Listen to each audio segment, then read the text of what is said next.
Have you ever considered cybersecurity to be a national security threat? Well, it kind of can be. Let's talk about why. Hey everybody, welcome to StudioSec. Thank you for watching. Like this video if it's helpful, comment down below with your thoughts on cybersecurity being a national security threat, and subscribe for more content I'm posting every week. Now, by now we should all realize, of course, that what happens in cyberspace has real-world impacts and consequences, and we should look no further than the Colonial Pipeline cyber attack. It happened in cyberspace, however, it kept people from physically going and get gasoline. And that had an economic impact too. So it really is a big deal, and especially with the Colonial Pipeline attack, that was critical infrastructure. And so whenever a cyber attack cripples critical infrastructure, that is indeed a national security threat. Now, this recently prompted President Biden to declare that ransomware will be dealt with similar to terrorism. And this is one of those things that kind of got a lot of people on infosec Twitter talking, and it may be a controversial decision in some areas. Personally, I'm not going to give my thoughts. I'm all for it. However, let's kind of walk through, the process here that led to this decision. Who's to say that ransomware cannot be done for political purposes? Who's to say that ransomware cannot have a similar effect on a population to terrorism? And so, while the definition of terrorism is, of course, violence for political means, right, or to send some sort of a political message or what have you. And this isn't necessarily violence in the traditional sense. It can cause damage. It can cause hardship. And even in some cases, if the ransomware spreads to a hospital, it can cause death. And so it is a serious situation. And especially with other, critical infrastructure, if they were to get hit by cyber attack, let's say like a power plant, like a nuclear plant, that could be a serious problem. And so while most of you that are watching this video probably don't work in those industries, you might be watching this thinking, well, who cares? This doesn't affect me. And it does. It actually does affect you. And here's why. The number one reason, and really the main one that you want to keep in mind, is think of the clients that you serve. Think of the people whose data you are protecting. Would you be comfortable with those people's data falling into the wrong hands just because, let's say a corner was cut or, a job wasn't done well?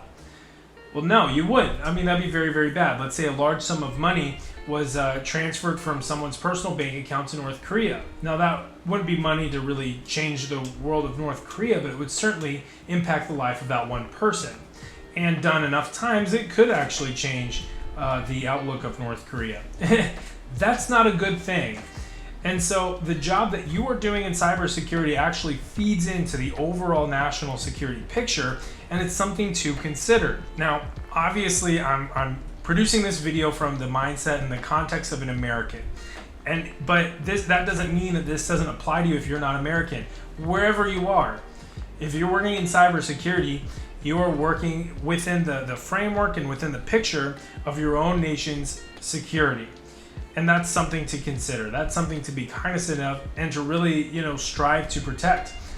Even if, you don't really care about that kind of stuff, you should at least care about the people. You should care about the people that live in that country. You should care about the data that the people rely on to live their lives. Now, similarly, I want to say, to anybody that might be considering moving to the black hat side. Now, number one thing. This is not a channel that condones or is cool with people doing anything illegal. Hacking is illegal if you're doing it without permission. Okay? Clear, cut, and simple. It's illegal if you're not doing that with permission. And so if you're thinking about going to the black hat side, you're thinking about using the skills that you've learned and you've developed over time to steal money and to potentially hurt people, or maybe you just don't even care, that's bad. That's a bad thing. So we're just going to put that out there right now and say that you are negatively impacting the national security picture of everybody that you could potentially impact. And that means something. That has meaning. There are people in every country whose entire job is to address that problem. Let's put two and two together. Let's not be on anybody's bad side, right? Now, if you really do feel desperate enough that you might want to switch to the black hat side, really consider that if it's for money, you're gonna make more money in the white hat side. There really is more money in the white hat side than there is on the black hat side. Definitely go the good route. Always go the legal route. Make sure that you're helping people and you're being a white hat hacker. You never want to go the black hat route. That's illegal. So with all that being said, comment down below on where you're watching this from. Whose nation's security are you trying to help? That's awesome. Hey, wherever you are, we appreciate you. So let me know in the comments. I'd be super interested to see where you guys are watching from, and let me know about different career ambitions you might have. Let's say you don't want to go the black hat route. That's excellent. I applaud you. That's freaking great. So what kind of job are you looking for? And maybe this community can really help you springboard into that kind of role.